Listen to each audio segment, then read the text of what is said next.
Bonjour à tous, ravi de vous retrouver pour cette nouvelle interview croisée. J'ai la chance aujourd'hui d'avoir deux grands experts de la matière immobilière, donc on va voir comment ils scénarisent en quelque sorte cette matière immobilière. Tout d'abord, j'accueille avec grand plaisir Jean Pitois, Bonjour. donc directeur du développement de Perial, et on va parler donc notamment de vos SCPI et principalement de PF Grand Paris. Donc il y a une actualité très, très dense sur ce sujet. Et Julien Ribes, donc MySCPI, qui nous dira un petit peu comment il utilise en quelque sorte ces différentes SCPI.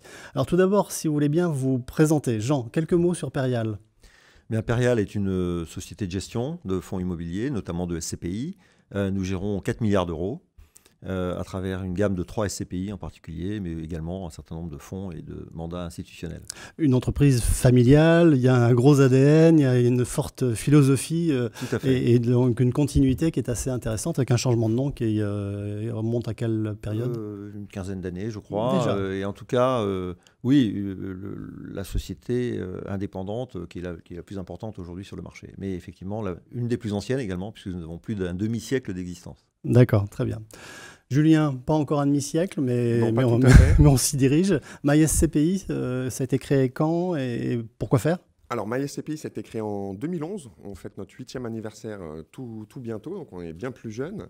Et donc, on est spécialisé sur le conseil en investissement en SCPI. On propose une très large palette et on conseille donc des clients qui font appel à nous, notamment pour pouvoir mettre en place des projets en SCPI avec un accès diversifié au marché.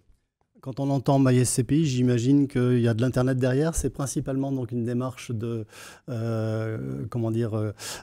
prospection client via Internet et uniquement via Internet? Alors oui, effectivement, beaucoup. Les SCPI ont encore besoin d'être un petit peu démocratisés. Donc c'est vrai que le vecteur Internet permet justement d'ouvrir les portes un petit peu de solutions qui peuvent aujourd'hui être découvertes par des clients. Et un panel de combien de SCPI donc sur MySCPI? Alors, on présente l'ensemble de la gamme pour pouvoir présenter l'intégralité des véhicules et on a à peu près une cinquantaine de SCPI qu'on distribue. Dont les nôtres, et merci Voilà. de les référencer. Jean, on va revenir sur PF Grand Paris, entrons directement dans le vif du sujet. Pourquoi donc finalement, enfin, ma question est double. Pourquoi d'abord Grand Paris? Bon, j'imagine qu'il y a des raisons économiques évidemment importantes, mais vous allez nous les rappeler. Et je crois que c'est un changement de nom aussi, parce que PF1 existait depuis pas mal de temps. C'est exact. Donc PF1 est une des plus anciennes SCPI du marché. Elle a été créée d'ailleurs avec la société, avec Perial, hein, ça date du milieu des années 60. Nous avons choisi de relancer cette SCPI qui était longtemps à capital fixe, de la transformer à capital variable. On l'a fait à la rentrée 2017, donc il y a bientôt 2 ans. C'est un vrai succès commercial, on va en reparler. Et on l'a transformée en PF Grand Paris parce que déjà, historiquement, elle était positionnée sur l'Île-de-France à 75% de son portefeuille. C'est une SCPI de bureau. Et on a décidé de l'inscrire dans ce grand projet d'urbanisme qui est le Grand Paris et qui est sous-tendu par notamment le Grand Paris Express, ce réseau de transport qui va doubler le réseau de transport en commun sur l'Île-de-France et qui va engager des transformations considérables du paysage à la fois résidentiel mais de bureaux, qui va faire déborder en quelque sorte Paris de son périphérique dans la mesure où il y a eu une carence d'investissement depuis 30 ou 40 ans dans les équipements publics dans la région Île-de-France, au contraire de certaines grandes métropoles comme Londres par exemple, qui a fait énormément, se sont mieux équipés, oui. Voilà, absolument, qui a engagé des travaux d'aménagement considérables. Paris était resté, en tout cas s'agissant des transports en commun, n'avait pas beaucoup bougé depuis la création du RER dans les années 70-80. Alors certes, il y a eu la ligne 14 automatique, mais qui est relativement modeste. Et donc là, avec 200 km de ligne sur à peu près le tracé de l'A86 Ouais. pour le donc réseau routier. sont les lignes, les gares et donc toute l'économie qui va se créer autour ça. de ces pôles d'attraction autour des gares. Mais vous n'êtes pas les seuls à vous intéresser donc à cet enjeu du Grand Paris. Est-ce qu'il y aura de la matière pour tout le monde? Bien sûr, alors bien sûr que nous ne sommes pas les seuls. Toutefois, on a été les premiers à créer cette SCPI qui est devenue la SCPI de référence sur le Grand Paris. On a dans l'histoire, l'ADN et l'expertise de Perial, cette tradition de travailler la matière de l'immobilier tertiaire et en particulier d'immobilier de bureau et en particulier dans la région parisienne. Je rappelle tout de même que l'Île-de-France, c'est le premier marché immobilier de bureaux d'Europe continentale. Et c'est le 3e marché de bureaux mondial. Donc c'est déjà, on fait souvent du French bashing, etc. Le marché parisien, c'est un des premiers marchés au monde en termes de profondeur.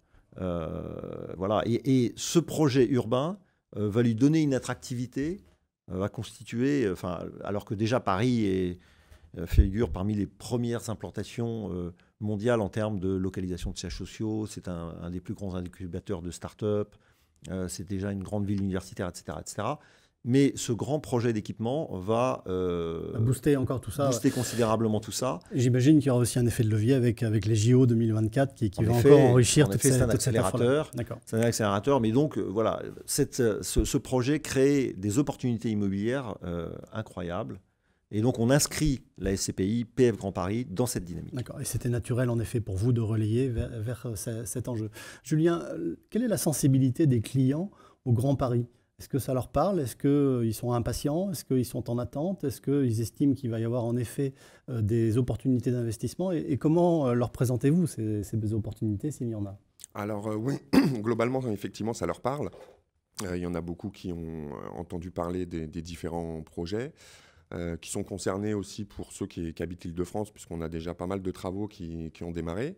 Nous, comment on le présente, c'est vrai que le fait que ça soit le 3e marché mondial, ça offre beaucoup de profondeur de marché. Donc ça, c'est plutôt une bonne chose. Ça rassure les clients. Ils sont bien conscients que sur des thématiques Grand Paris, leur patrimoine est relativement bien sécurisé. Donc c'est surtout cette approche sécuritaire qui plaît aux clients sur ces thématiques-là. D'accord, très bien. En effet, on va revenir là-dessus pour, j'imagine, aussi aller vers une certaine dispersion des risques, peut-être aussi alternative par rapport à d'autres placements dont ils ont l'habitude. Jean, quelques mots sur le process de gestion. Comment allez-vous sélectionner les actifs? Peut-être aussi quelques indiscrétions, pourquoi pas, pour savoir quelles sont les acquisitions en cours ou dans les tuyaux. C'est quoi la méthode que vous utilisez? Est-ce que c'est nouveau? Est-ce que c'est ancestral? Je ne sais pas. Alors, nous, on est des spécialistes de l'immobilier. Donc, ce que nous faisons, c'est la sélection d'investissement avec une approche extrêmement stricte.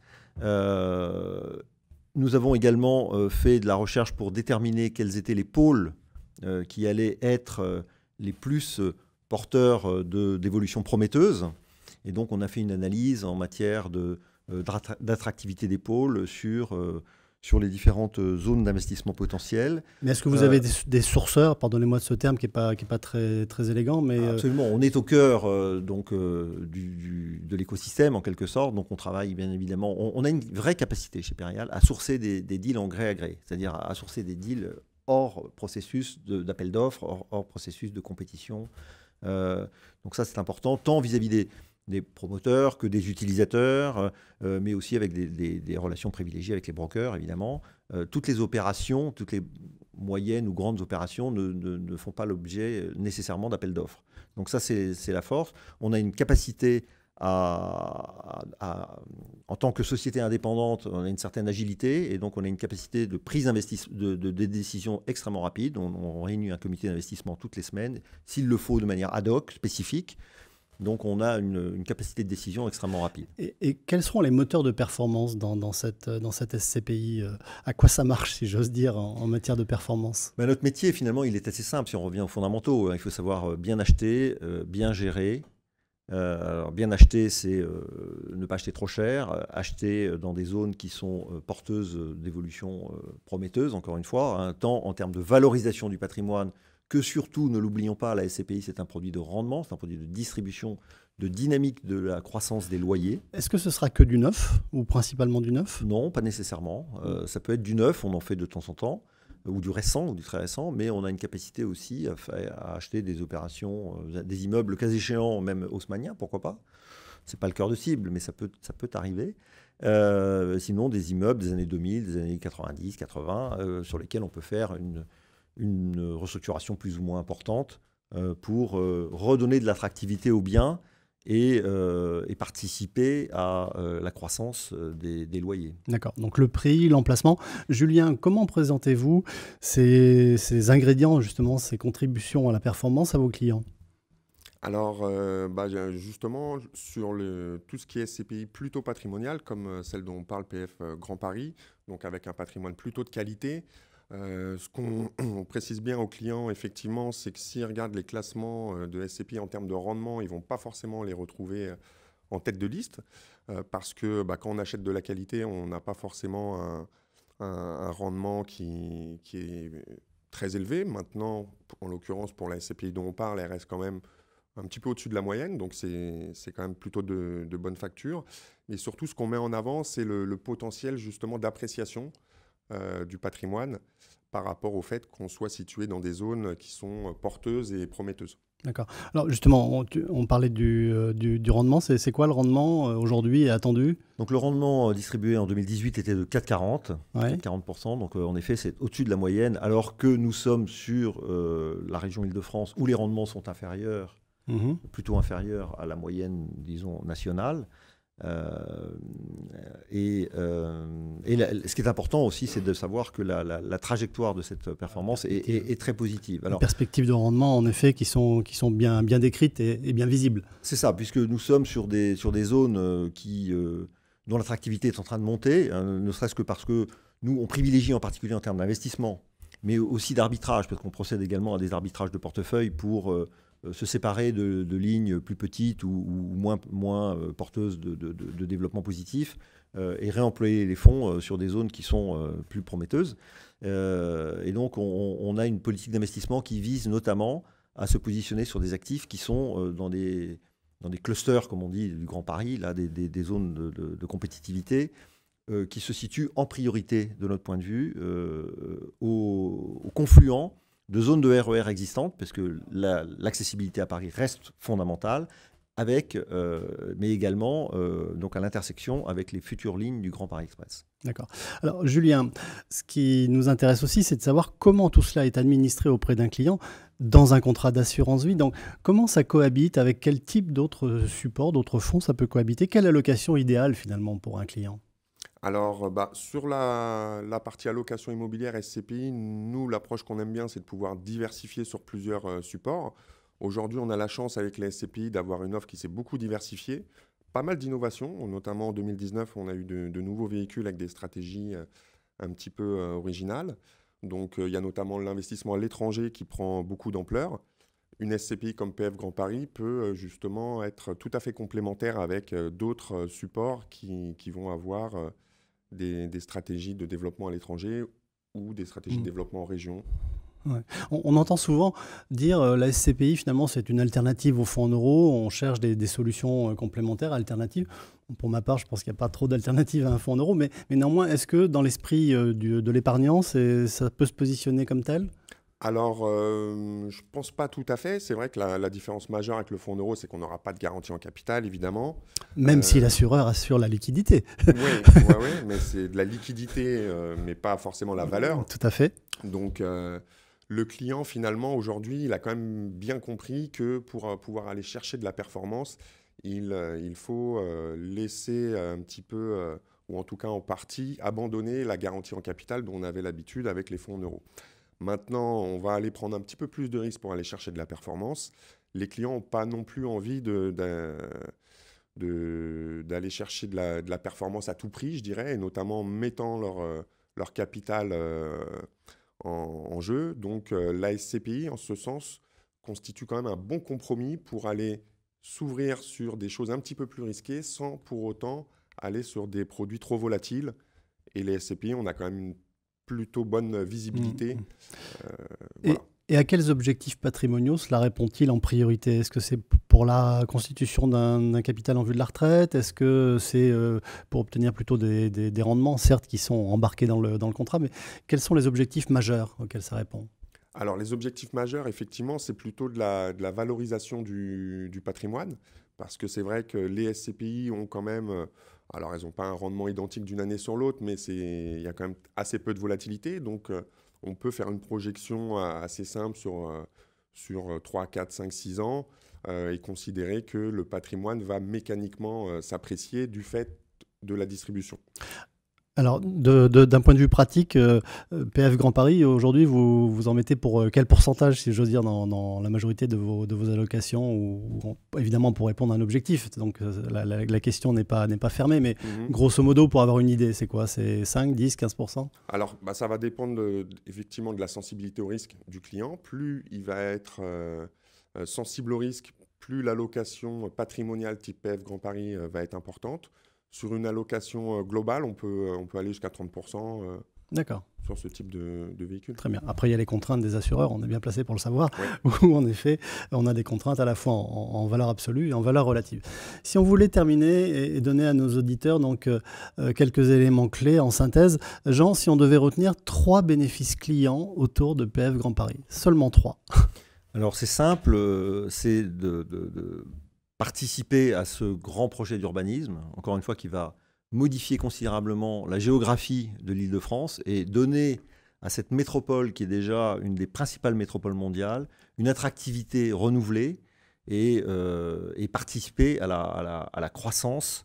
On estime que ce projet du Grand Paris, qui va coûter 30 milliards d'investissements publics, c'est le 2e ou le 3e plus grand projet d'infrastructure au monde. Et il va considérablement changer la géographie de l'Île-de-France. Il va y avoir, dans les projections qui sont plutôt raisonnables, une hausse de 25% du PIB de la région d'ici 2030, création de 6 millions de mètres carrés de bureaux, donc des localisations de sièges sociaux sur des nouveaux sites, avec des accessibilités aux aéroports totalement renouvelées, un projet d'envergure. Un projet qui s'inscrit également de façon très concrète dans une dynamique, une trajectoire de progression de la performance extrêmement positive, à la fois en termes de distribution, hein, c'est important, je le répète, la SCPI c'est un produit de distribution, mais également en termes de valorisation du patrimoine. D'accord. Julien, même question. Si on devait retenir côté client, 3 bénéfices autour de la SCPI Grand Paris, administrés soit en direct, soit au sein d'un contrat d'assurance vie, quel serait-il? Alors, je dirais la sécurisation du patrimoine, on l'a déjà dit, mais c'est vraiment un axe fort. Le 2e point, la régularité des cash flows. Et le 3e point, c'est pour moi la liquidité. Alors c'est vrai qu'aujourd'hui, ce n'est pas trop un sujet la liquidité, mais dans le cas où on aurait des marchés plus compliqués, je pense que des SCPI comme PF Grand Paris auraient effectivement de ce point de vue-là des atouts par rapport aux autres SCPI du marché. D'accord, très bien. En tout cas, messieurs, merci beaucoup de ces éclairages croisés, donc à la fois côté société de gestion et côté distributeur, donc face à un client. Je crois que les éléments étaient assez complémentaires. Je pense que ça a bien clarifié les choses. En tout cas, on voit que c'est une affaire d'experts et on est ravis d'avoir à la fois une forte expertise en matière de production de nouveaux véhicules et ensuite une expertise dans l'administration au sens commercial du terme. Messieurs, merci beaucoup. Merci à vous. Merci.